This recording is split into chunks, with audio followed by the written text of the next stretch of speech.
worked very recently with a heroin addict. The chap, I said, what's the biggest barrier to you stopping the heroin, just knocking on there, just stopping it? And he said, it's the cravings. The cravings are so overwhelming and so powerful. So I said, well, are you feeling those cravings now? And he said, yes, I am.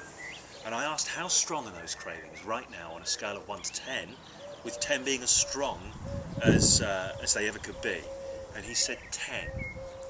So I had to clarify. I said, what, right now in the chair, 10 out of 10? Yes, 10 out of 10.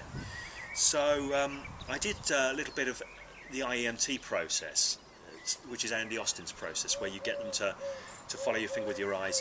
That made some improvement. It got it down to a 7 out of 10. But here's the interesting thing. I've elicited from him a scale, from him. And he's telling me now it's 7 out of 10. So what I've said is, okay, so it was 10 out of 10, gesturing up here. And I said, and if 0 out of 10 was all the way down on your lap, and 10 out of 10 was up here, you're 7 out of 10 right now. Just put your hand where 7 out of 10 is. So, in this instance, the guy's going to put his hand there. Now, this is the thing to watch if you ever do anything like this. Watch for them really engaging with that. Really just watch for them going and connecting to that point. Same as with the name amnesia, which I've talked about. You've got to watch for them to engage with the process. So when they engage like this, you're ready to go. So at this point I've said, okay, so that's 7 out of 10 there. So if you were to, and I lift the hand, now I didn't finish the sentence, and I don't finish the sentence when I do this.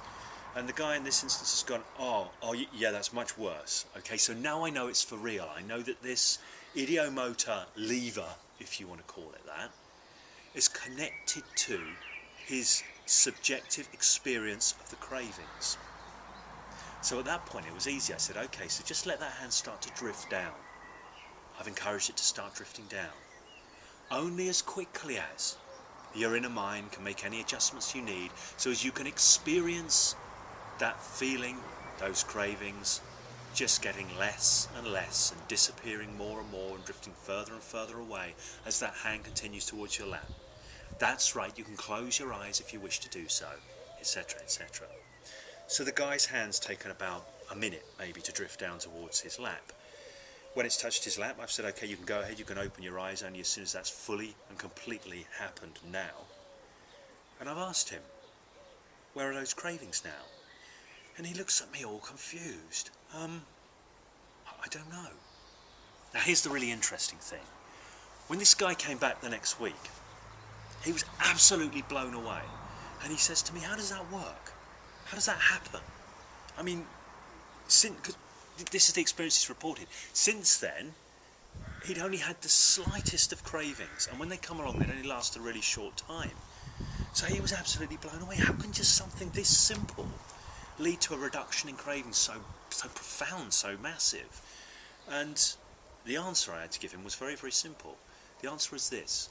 The cravings, although they're related to the heroin, the cravings were being produced within his own mind and by his own mind, by his own neurophysiological system. They were being created by him. And because they were being created by him, they could be attenuated, they could be reduced, they could be removed by him. So there's a very simple example of how you can use a process that is driven by or connected to a hypnotic phenomena to actually shift somebody's reality in a profound therapeutic way. I find doing stuff like this is so much more powerful than just getting out a script book and reading stuff. And it's also so much more rewarding as you as a person, because it's you there connected to that process and facilitating that process, not just being a reader of scripts.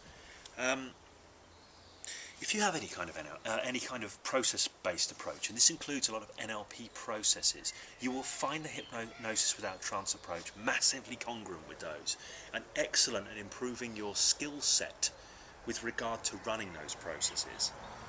Any NLP process should be run as a feedback loop. A lot of people don't. They lose their clients whilst running the NLP processes. The skills and techniques that I teach with Hypnosis Without Trance will help you to run those NLP processes, keeping that person connected into that process every step of the way. And if you need to, you can tie in hypnotic phenomena that will demonstrate to you whereabouts they are within that process. And that's a really, really powerful thing.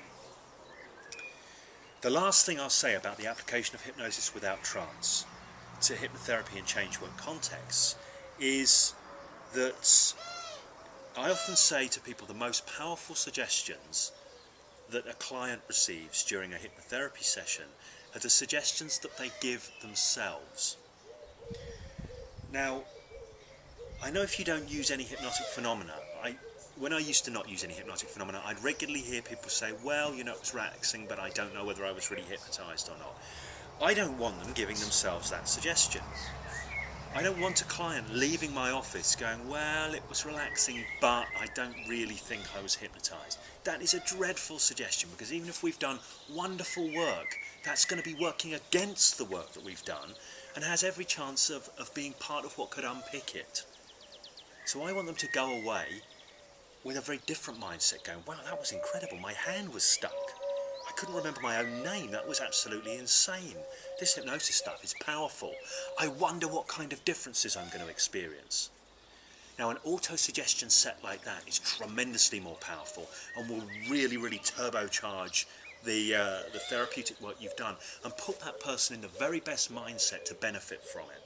So that's immensely powerful. I said that was the last thing I was going to say about this, but one other thing I'm going to share.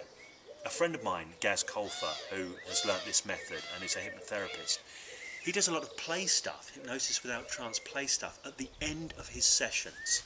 And I think this is absolutely brilliant. What tends to happen because he does this is they go away just wowed by that stuff, wowed by the fact that all these strange phenomena happened, and they never even think about the hypnotherapy that took place ahead of time. So it gets to go in fully at an unconscious deep level without their conscious mind picking apart, evaluating, playing with it, because they've kind of been totally distracted by this mind-blowing hypnotic phenomena play that takes place at the end of the session. That's another brilliant way of using hypnosis without trance approaches to augment your therapeutic work. Now, I know some people are going to take what I've just said and they'll go, great, and they'll run with it because it will bolt completely into what they're doing already. If they do a lot of NLP based stuff, process driven stuff, ideodynamic based stuff, it will totally connect with that. But if you're from a therapeutic scripts school, I'm not sure how this stuff is going to work well for you without you kind of undertaking some kind of quantum shift in your approach to doing hypnotherapy. Now, I would 100% encourage you to take that shift because it's so much more satisfying and so much more rewarding when you can really connect the skills you need to drive a hypnotherapeutic process, a real process with a client from end to end without just kicking back with your fingers crossed and hoping a generic script is going to work. So please do take that on board and please do think about at least the possibility of developing a skill set which enables you to move away from scripts and enables you to become much more in control of the process. I hope that's been useful. I know that's a longer video than usual, so thanks for listening and I'll speak to you again in the future.